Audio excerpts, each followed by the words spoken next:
அபிராமி.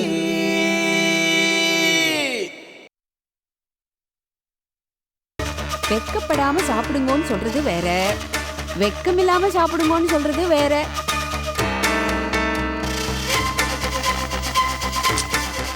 இது ரொம்ப பேருக்கு தெரியறதில்ல. ஒரு கல்யாணத்துல பந்தி விசாரிக்க வந்தவர் தவறி போய் வெக்கமில்லாம சாப்பிடுங்கன்னு சொல்லிட்டார். மாப்பிள்ளையாத்துக்காரா கோச்சிட்டு போயிட்டா.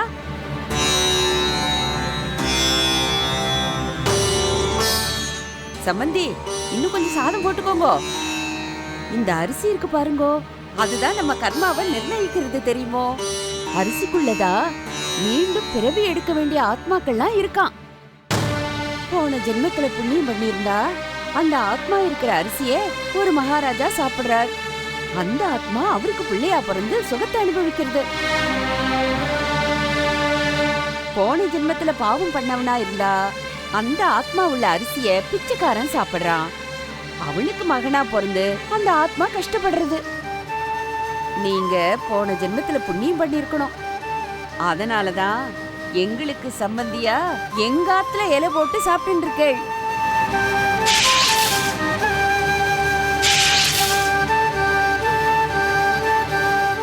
அண்ணா, ரசம் போடுமா.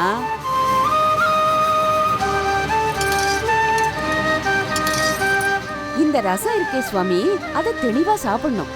அப்பதான் நம்ம சிந்தனையும் தெளிவா இருக்கும். சில பேரு பாதரசம் மாதிரி நம்ம கோட்பாடுல இருந்து விலகி போறா. என்ன பண்றது, சொல்லி திருத்துற வயசா? காய் போட சொல்லட்டுமா? அதெல்லாம் வேண்டாம்.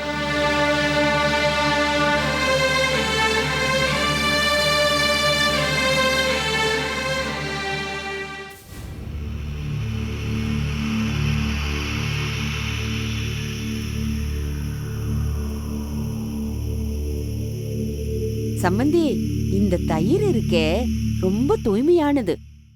கண்ணபிரானுக்கு தூய்மையான தயிர் தான் பிடிக்குமா. அதனால மோர் கொடுத்தா எட்டி உதைச்சிடுவானா. ஏன் தெரியுமா? அந்த தயிர்ல தண்ணீரை கொட்டி மோராக்கிடுறோம் இல்லையா. கலப்பட பக்தி கண்ணனுக்கு பிடிக்காது. அது போலதான் நாங்களும் சுவாமி. நாங்க கெட்டி தயிரா இருக்க விரும்புறோம். ஆனா சில பேரு இந்த ஆத்துல கலப்படம் பண்ண பாக்குறா.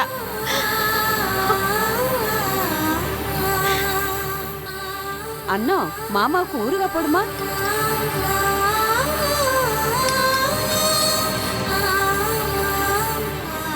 இந்த ஊறுகாய் எப்படி உருவாகிறது தெரியுமா சுவாமி?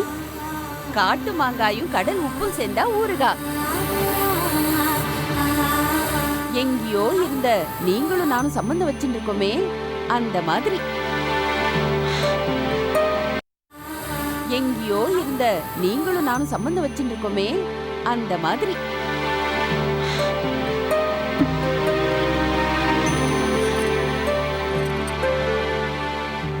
என்ன தயிர் புளிக்கிறதோ? அண்ணா, சம்பந்திக்கு உப்பு போடு. சம்பந்தி, ஒரு மாட்டு பொண்ணு உப்பு மாதிரி இருக்கணும். உப்பு குழம்புலயும் ரசத்திலையும் சுவையை கூட்டுறது. உப்பில்லா பண்டம் குப்பையிலேன்னு சொல்லுவா. ஆனா உப்பு நம்ம கண்ணுக்கு தெரியறதா? தெரியாது. குழம்புல போடுற மிளகா பருப்பு நம்ம கண்ணுக்கு தெரியும். ஆனா உப்பு மட்டும் தெரியாது, தெரியவும் கூடாது. அதே போலதான் ஒரு மாட்டு பொண்ணும். குடும்பத்துக்கு சுவையை கூட்டணுமே தவிர அவ கண்ணுக்கு தெரியக்கூடாது. சாப்பிட்டேளா?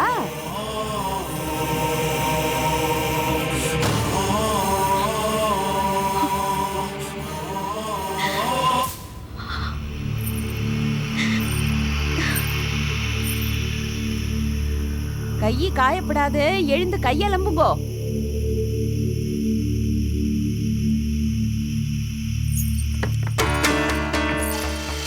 இத பாருங்க சம்பந்தி, நீங்க சாப்பிட்ட இடத்த தண்ணி தெளிச்சு சாணம் போட்டு மொழிகிடலாம். ஆனா தப்பு செய்யறவாள அந்த மாதிரி செய்ய முடியுமோ? நான் உங்க பொண்ணு அபிராமியை பத்தி தான் இவ்வளவு நேரம் பேசிட்டு இருக்கேன். ராஜி, போனா போறதுன்னு அப்பையில இருந்து பாத்துட்டு இருக்கேன். வாட்டம் அதிகமாயிட்டே போறது. என்ன நஞ்சின்னு இருக்க மனசுல நீ? மனுஷனை சாப்பிட கூப்பிட்டுட்டு இப்படி அவர் ஒரு கவலம் கூட எடுத்து போட்டுக்க விடாம அவமானப்படுத்துற நீ. மனுஷன் கூனி குறுகி போய் நிக்கிறாருமா. இது நோக்கே அடுக்குமா? நீங்க சும்மா இருங்கோ. முதல் கோணல் முற்றும் கோணல். மாமா, மாமிய ஒன்றும் சொல்லாதே. அவ எது சொன்னாலும் அது சரியா தான் இருக்கும். அவ பெரியவா, அவளுக்கு தெரியாததா? மாமி, என் பொண்ணு அபிராமிய ரொம்ப செல்லம் கொடுத்து வளர்த்துட்டேன். அதனால அவ ஏதாவது தப்பு பண்ணினா அது என்ன ஏதுன்னு அவளுக்கு எடுத்து சொல்லி அவளை திருத்துங்கோ. உங்களுக்கு இல்லாத உரிமையா? ஆனா ஒண்ணு, இந்த ஆத்தை விட்டு என் பொண்ணு வெளியில வரும்போது அவ பணமா தான் வரணும். எந்த காரணத்தை கொண்டும் தயவு பண்ணி அவளை ஆத்தை விட்டு மட்டும் அனுப்பிடாதே.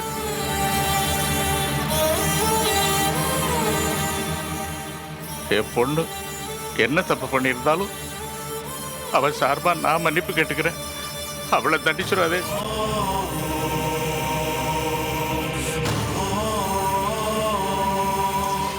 அபிராமிக்கு புத்தி சொல்லிட்டு போறேன்.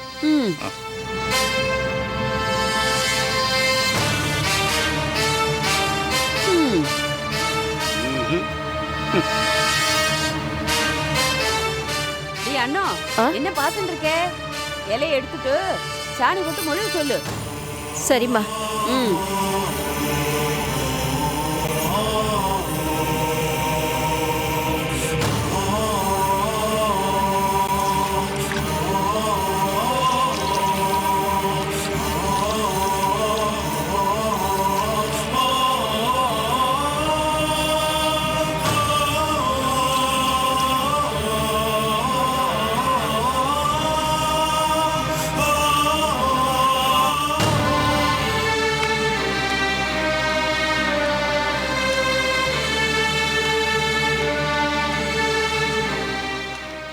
அபிராமி, நீ என்ன தப்பு பண்ணேன்னு உன்னை நான் கேட்க போறதில்ல.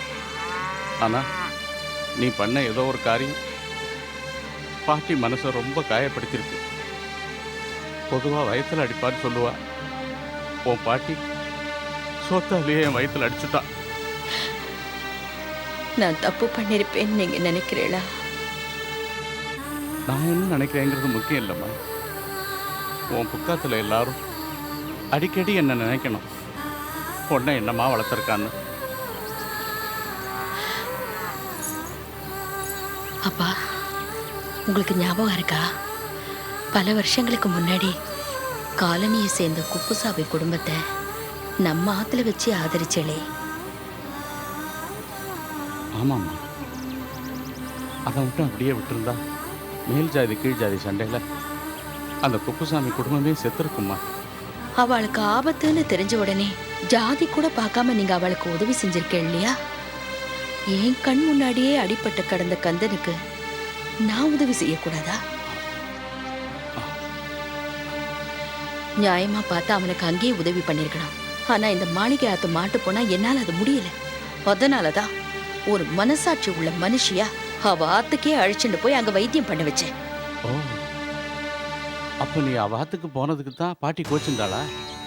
அதனால தான் என்கிட்ட எப்படிலாம் நடந்துட்டாளா? என்ன காரியம் பண்ணிட்டேம்மா. என்னப்பா சொல்றேன்? நல்லது பண்ணது தப்பாப்பா? ஆமாம்மா, நல்லது கெட்டதுங்கிறது இடத்துக்கு இடம் வேறுபடுறதுமா. அவ அணுகுமுறை வேற, நம்ம அணுகுமுறை வேற.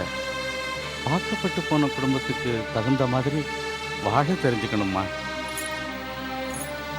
அப்பா, கண்ணதுக்கு அக்கிரமம் நடந்தாலும் கண்ணு காணாம போ சொல்றேளப்பா.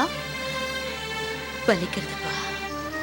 எது நல்லது எது கெட்டதுன்னு சொல்லி கொடுத்து நீங்களே இப்படி சொல்லும் போது இன்னும் வலிக்கிறது.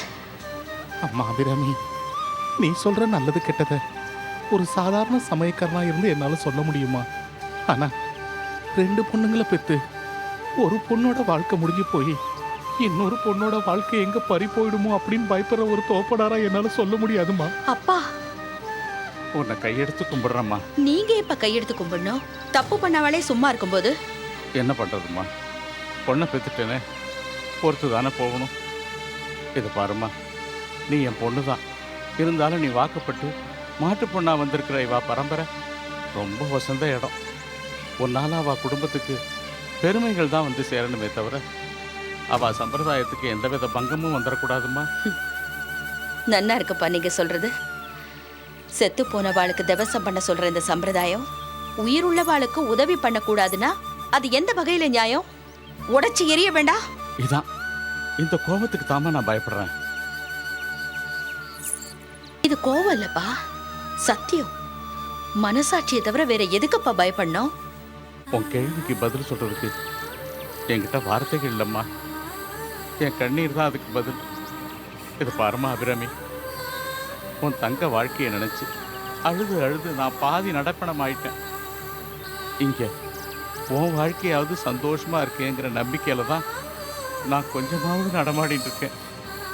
அதுவும் கேள்விக்குறி ஆயிடுச்சுன்னா அதை தாய்க்கிற சக்தி எனக்கு இல்லம்மா, எனக்கு இல்லம்மா. அழாதேப்பா.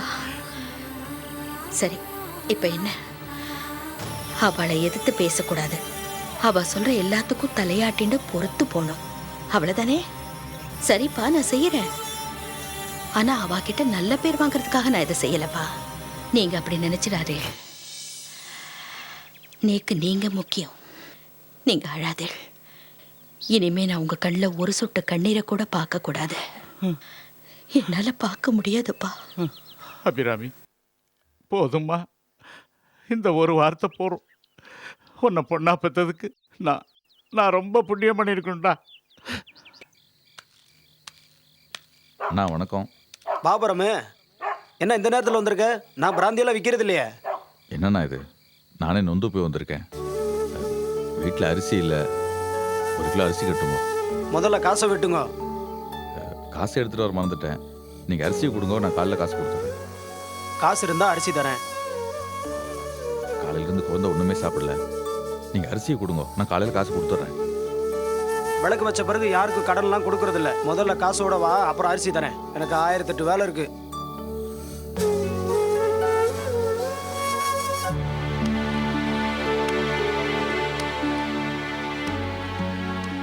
கடைக்காரர், அரிசியை கட்டி வை, நான் காசோட வரேன்.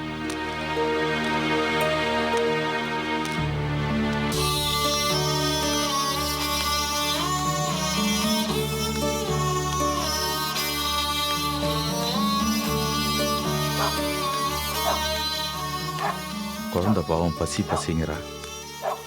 ஆத்திர அவசரத்துக்கு என் குழந்தை பசியை தீக்க ஒரு பெத்த தகப்பனா என்னால் எதுவுமே வாங்கி தர முடியலையே.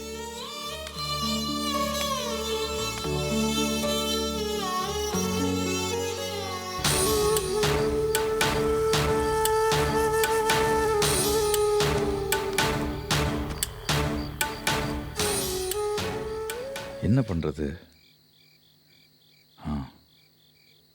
நம்ம கேசவன் குளத்தங்கரையில் உட்காந்து சீட்டாடின்னு இருப்பான். அவன் அண்டு கேட்டு பார்ப்போம்.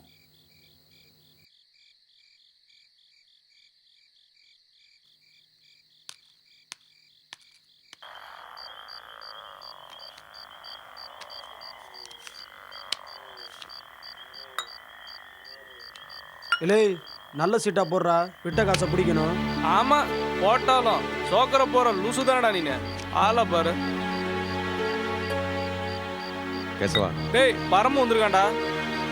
ஆடா வந்து உட்கார்றா, ஒரு கை போடலாம். வேணாண்டா. வாடா, அதான் சொல்றா, வந்து உட்கார்றா. போட்டு எடுத்துக்கோ. உட்கார்றாண்ணா, உட்காரு. கேசவா, ஒரு 50 ரூபா இருந்தா குடுறா. டேய், யார்டா இருக்கு காசு? டேய், இங்கதான் இவ்வளவு காசு இருக்குல்ல, குடேண்டா. டேய், இது பொது பணம். ஆட்டம் முடிஞ்சாதான் முடிவுக்கு வரும். வேணா ஒரு கட்டிங் போடுறா. டேய், வேணாண்டா, எனக்கு காசு தான் வேணும். நான் போய் அரிசி வாங்கணும்டா. பாடுறா, இவன் போய் தனியா தண்ணி அடிக்கிறதுக்கு நம்மகிட்டே ரீல் விடுறான். டேய், சத்தியமா இல்லடா. என் பொண்ணு கல்யாணி தொலைஞ்சிட்டாடா. என் தோப்பனார் தெரியாம கோயிலில் வச்சு பூட்டிட்டாரா. அப்புறம் குழந்தை இப்பதான் கிடைச்சா. அப்படியா? அடி யோசனை பண்ணாத.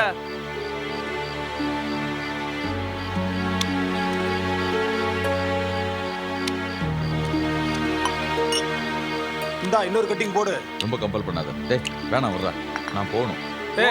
எவ்வளவு ஃபீலிங்ல இருக்கா? போடுறா. வேணாடா, காசு கொடுறா. டேய் டேய் சொல்றா சொல்றா கேளுடா. சரக்கு அடி அப்புறமா காசு தரோம். குடி. குடி. ம்.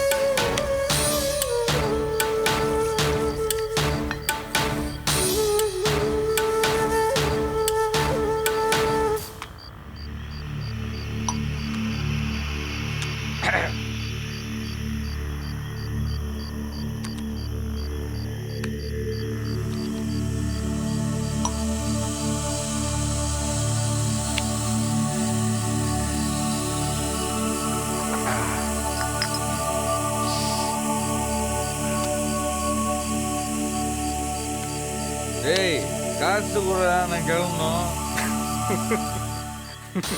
ஏய் டா இருடா இருடா. டேய், காசாவது கீசாவது நாங்களே பொழுது போலன்னு விளையாண்டுட்டு குழந்தை இருக்கோம். பட்டினியா இருக்காடா. டேய், போ எங்கேயாவது வாங்கிக்க போடா. அரிசி வாங்கடா. டேய், காசு கொடுறா, அரிசி வாங்கடா. டேய், குழந்தை பட்டினியா இருக்காடா.